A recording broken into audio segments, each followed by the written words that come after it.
Hello explorers, thanks for joining us again and welcome back to another exciting and informative video on our YouTube channel. If you are joining us for the first time, I want to thank you for watching. In this episode, we shall be charting the course of Africa's aviation sector. Why African countries should be very concerned with regards to the aviation sector at the moment.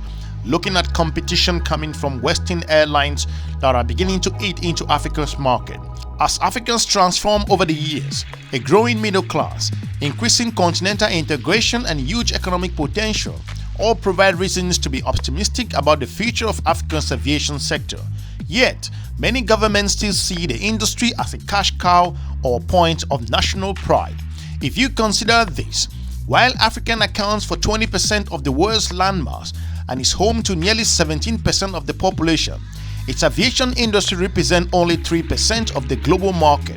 In 2018, the sector contributed over $80 billion to the continent's gross domestic product, supporting 6.9 million jobs. Yet, compared with other continents, aviation in Africa lags in terms of traffic, capacity, connectivity.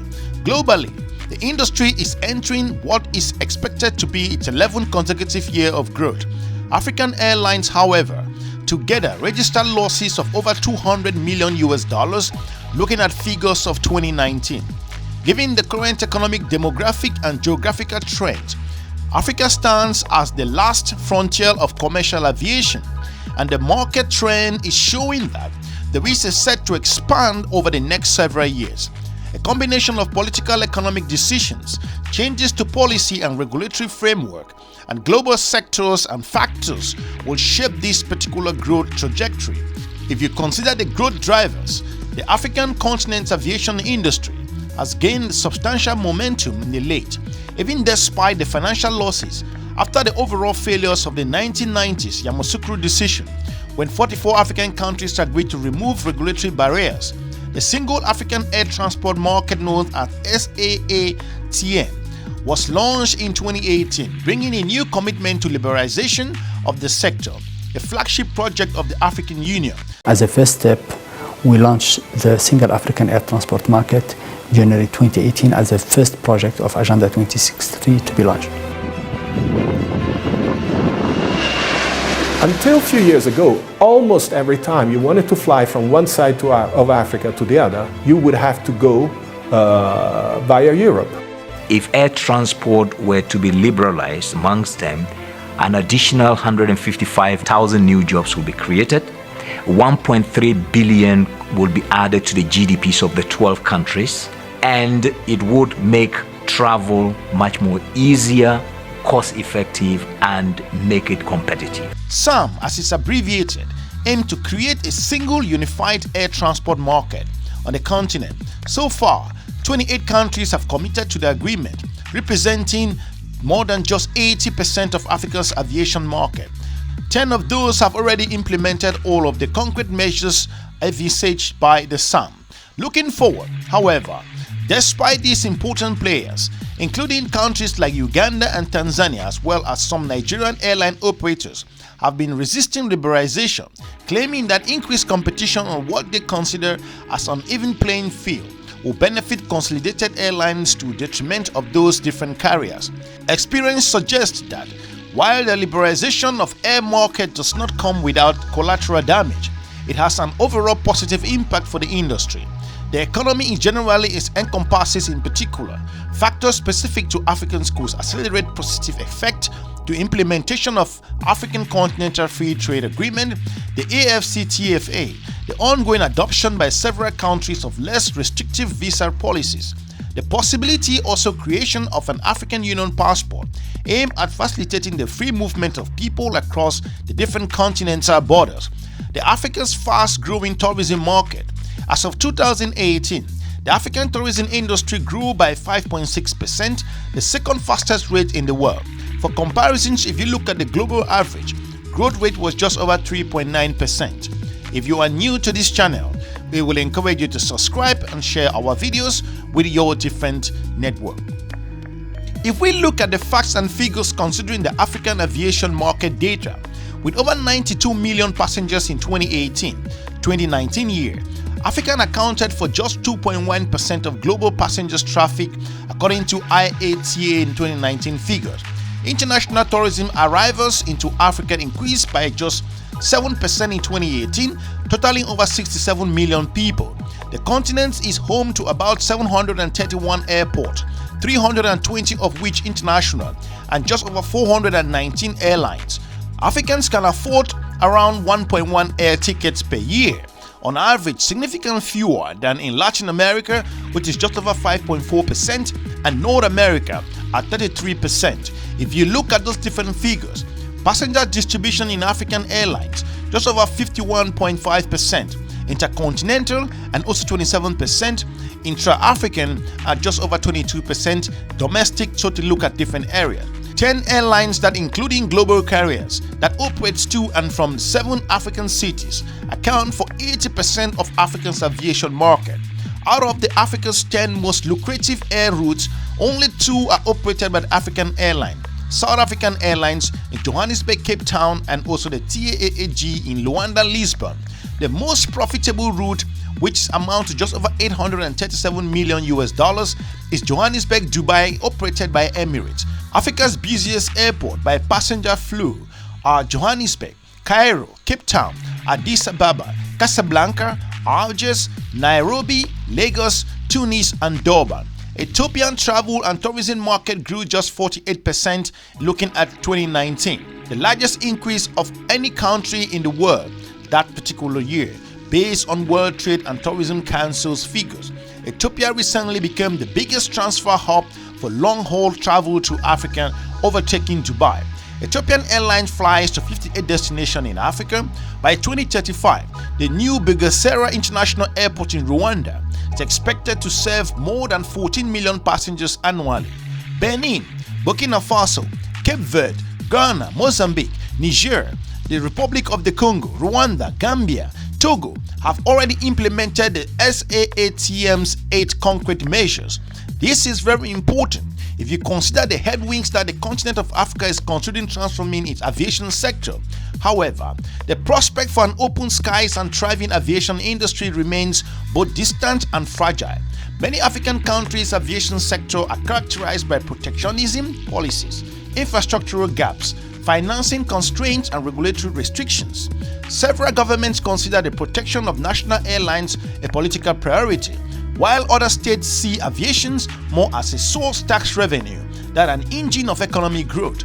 Moreover, African companies face specific competitive disadvantage that prevent them from expanding their market access, including safety bans imposed by external regulators, inadequate infrastructure, and high operating costs. Furthermore, African countries are particularly vulnerable to potential effects of unexpected economic political shocks like the war in Ukraine, the coronavirus, and other pandemic issues like Ebola and other things which could affect travel.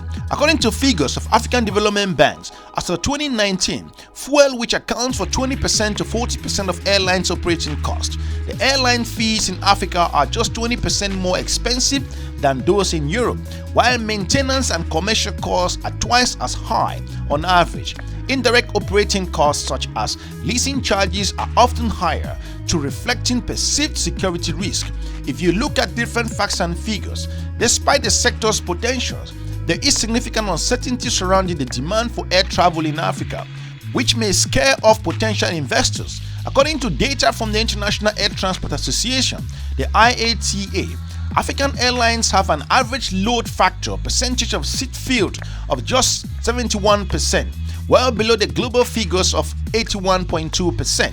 For most Africans, flying remains too expensive, while many countries have high risk profiles due to the protection for security shocks and political instability. If you are new to this channel, we will encourage you to subscribe and share our videos with your different network. If you look at providing more expensive lift, with the exceptions of the Ethiopian Airlines, African nation flag carrier are not profitable. South African Airways has not generated profit since 2011 and has received a bailout of about $1 billion. As of 2019, Kenyan Airways registered net losses estimated at more than $75 million and is undergoing a painful restructuring process which has happened However, several countries including Uganda, Tanzania, Zambia, Senegal and also Ivory Coast are receiving or expanding their national flagship carrier. The rising star of African aviation is the state-owned Ethiopian Airlines. The company has made an extraordinary comeback, becoming the continent's largest carrier by passenger, fleet and revenue. This growth was spurred by Ethiopia's Vision for 2025 plan, which included a huge investment in several bilateral deals with other carriers, visa relaxation policies, and its expansion of the Bole International Airport. If you look at the large global players that may determine the future of African aviation market, which African countries have to wake up to also compete in different areas. Ethiopian Airlines and large global players, especially the three Gulf carriers, Turkish Airlines, may also determine the future of the African aviation market, either by action or by inaction. Ethiopian Airlines expanded its footprint across Africa through strategic partnership, particularly acquisitions and also opening hubs throughout the continent. The company has stakes in several small African carriers, including Malawi Airlines, Zambia Airways and Askaya Airlines, a West African airline and carrier which headquarters in Lomé in Togo. Turkish Airlines, which benefits from its home country's geographic location and diplomatic relations, has also established a significant network on the continent. It flies to more than 56 destinations in Africa and is the only non-African airline that flies to Somalia. The Gulf carrier, Emirates, Qatar Airlines and Ethiopia Airways have all expanded their presence in Africa in recent years through more flights and also new routes, which has created opportunities and competition against other African airlines. Emirates, for example, generate the most revenue for any company in African airspace, operating 4 of the 10 most profitable routes to and from the continent. In 2019, Emirates established an agreement with a Ghana-based African World Airlines to increase connectivity in West Africa. Qatar Airways, which flies to 21 destinations in Africa, is also expanding its footprint on the continent. Albeit more cautious, the company will not venture into startups until it declared that it will only invest in stable countries and in markets that guarantee a return on investment. The airline recently signed a deal with Rwandan government to acquire a 60% stake in the under-construction Bugesera International Airport south of Kigali, in a talk to buy 49% stake in Rwanda Air. As we plan to conclude this particular episode, in the coming years, the government will further liberalize Africa's aviation sector, leading to increased capacity, new routes and novel partnership. The process will generate winners and losers, but happening in Asia and Latin America, it will be beneficial for African airlines and also African economy. The continent has 16 landlocked countries, the lowest level of road and rail connectivity in the world, a series of emerging markets, and strong ambitions for regional economic integration. Estimated that air traffic in Africa will increase by 4.8% a year through 2038, according to Airbus figures.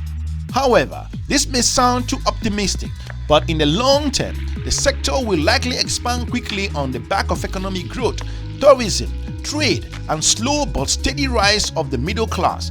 This growth trajectory, however, will also compromise by all low resilience to external shocks.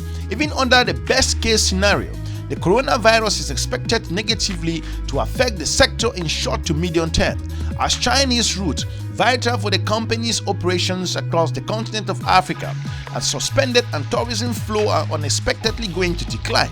Looking at the different happenings in the country of China, the open skies is a win-win synergy for the continent of Africa. Liberalization will take place through a smooth and effective transition, leading to a mixed picture where gains will clearly outweigh losses. The successful implementation of the African Continental Free Trade, increased integration of regional markets, and rising demands for air connectivity will also have a contribution in terms of significant growth in the African continent. Though some companies will not survive, some nations' carriers will enter into strategic partnership with global players following the Rwanda-Qatar model. Others will establish or expand codes, that agreement or first regional alliances to improve efficiency. In several countries, increased competitiveness will result in significant efficiency gains and also higher penetration of low-cost carriers. Looking at different areas, those developments will generate positive outcomes in the form of lower tariffs, increased connectivity, job creation, expansion of aviation sector and services and investment in different areas. Despite the different turbulence, if you consider the African market, under this more likely scenario, the liberalization of the aviation sector will be a long, messy process, leading to large gains and heavy losses. Some African governments will refuse to give up control over the sector, keeping protectionism and regulation heavily taxed in place. Others will struggle to find investment. Due to its growth potential and widespread compliance with some, there will be fierce competition for market position. Due to geography, African carriers in the region may have an advantage over the Gulf carriers and other global companies. In East Africa, and despite Ethiopian Airlines' strong position, Rwanda will emerge as a regional hub, and Rwanda's gains will also have some impact and losses of national flag carriers in Kenya, Uganda, and Tanzania. In the medium to long term, this scenario of big winners and big losers could be reinforced by a difficult market worldwide, slow economic and weakening global trade, tougher restrictions on travel dictated by environmental and health concern, and high fuel prices will all have a significant impact on the sector in the region. We want to thank you for watching. If you are new to this channel, we want to encourage you to subscribe and check some of our informative video on this YouTube channel. Let us know what your opinion is with regards to this particular episode and how you perceived the aviation sector in the continent of Africa, and hopefully Africa can wake up to catch up with the market and also liberalize its network to grow its revenue and expand the continent in terms of connectivity and travel. We want to thank you for watching. We're looking forward to meeting you soon in our next episode. Have a good day. Bye-bye.